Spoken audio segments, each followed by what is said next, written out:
Bismillahirrahmanirrahim. Bismillahirrahmanirrahim. Sya'un fi'adi wa labis samai wa sami'in alim wa bishrahli sadri wa yassir li amri wahlul 'uqdatam min lisani yafqahu qawli.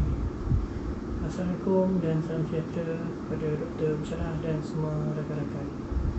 Hari ini saya akan membentangkan tajuk Occupational Safety and Health Akta 514 yang dibubuh pada 1994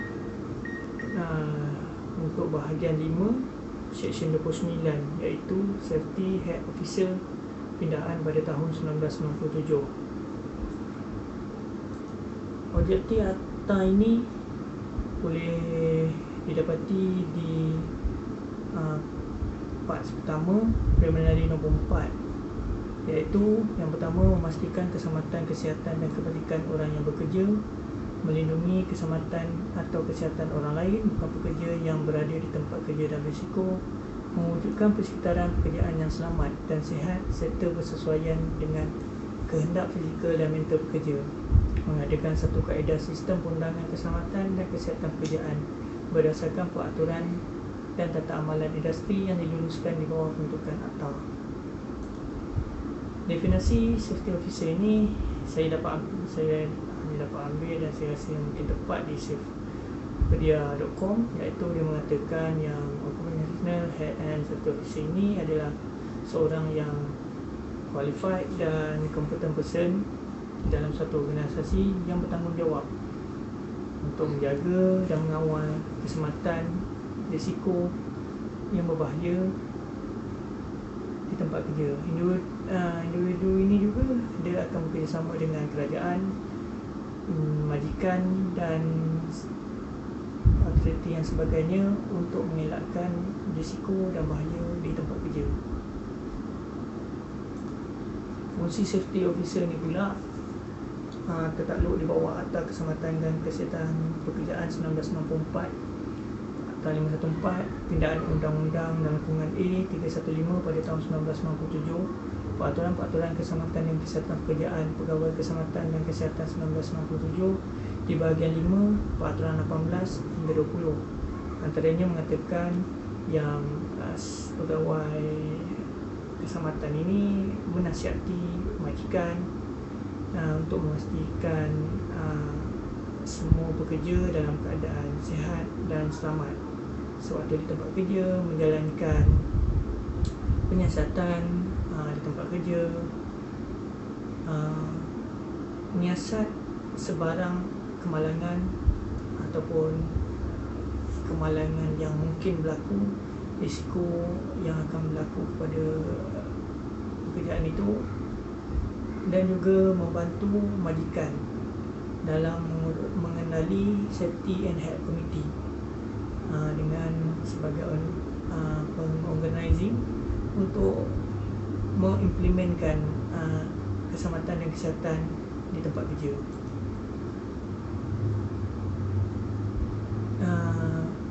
Pegawai keselamatan ini juga menjadi setiausaha di dalam komiti keselamatan dan kesihatan, juga membantu komuniti untuk menjalankan siasatan di tempat kerja, akan mengumpulkan dan menganalisis maklumat serta mengekalkan statistik kemalangan bahaya yang bakal berlaku di dalam pekerjaan untuk membantu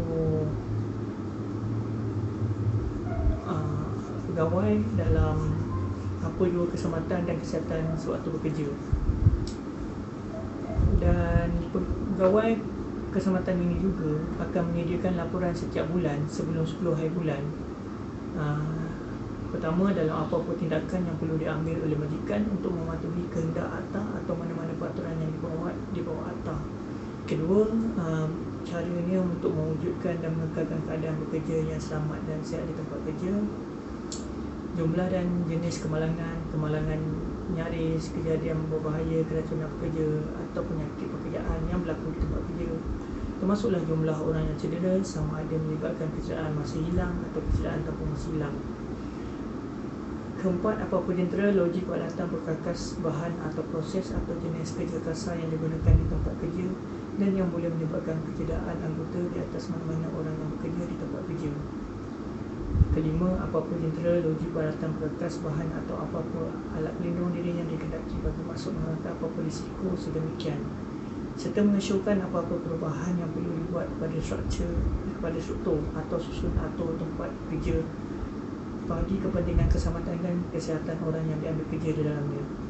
Apa-apa kerja yang berhubung dengan keselamatan dan kesihatan yang telah dijalankan oleh orang atau kumpulan orang yang diambil kerja melainkan untuk mengelakkan keselamatan dan kesihatan di tempat kerja.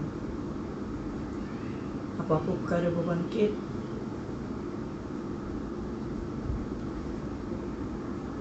apa-apa perkara yang belum selesai yang berbangkit daripada laporan yang terdahulu yang dinyatakan di bawah banggaan tadi A hingga G, atau apa-apa perkara lain berhubung dengan keselamatan dan kesihatan orang yang bekerja di tempat kerja. Disebabkan saudara-saudari tidak dapat menanyakan soalan, saya ada menyimak beberapa soalan tahun lepas. Kebanyakan untuk soalan safety officer ni di dalam soalan nombor 3, dan soalan ini perlu hanyalah soalan pilihan. Tuan-tuan boleh pilih daripada 4 soalan. Ada 2 soalan yang hampir sama, iaitu di Q3C, List Objective of Occupation Safety and Health Act 1994, and Q3D juga menanyakan soalan yang sama. OSHA Act 514 was enacted on 25th February 1994 with the intent to ensure safety, health and welfare of all persons at all places of work. List the 4 objectives of this act to performing the safety and health in the workplace.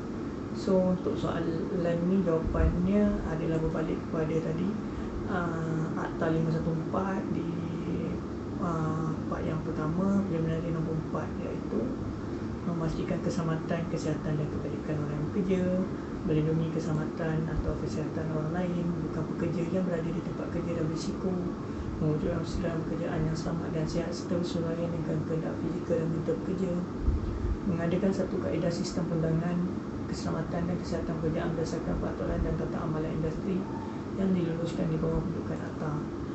Selain itu, ada juga soalan yang menanyakan define safety and health officer. Tuan-tuan boleh menjawab safety and health officer ialah seseorang yang ditanggungjawabkan oleh syarikat, badan-badan kerajaan pertubuhan untuk menjaga keselamatan pekerjaan dan kesihatan pekerjaan pekerja ketika berada di tempat kerja. Dan soalan lainnya dia juga menanyakan fungsi mengenai safety officer ni lah.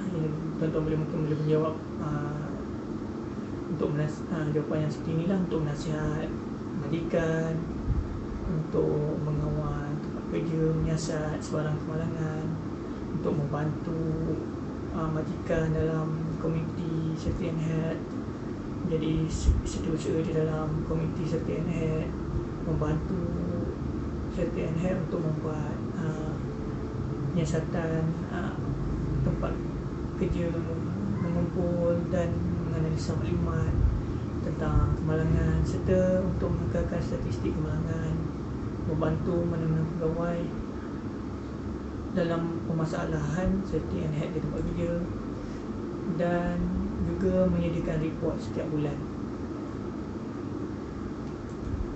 Itu saja untuk saya. Jagalah kesihatan dan terima kasih.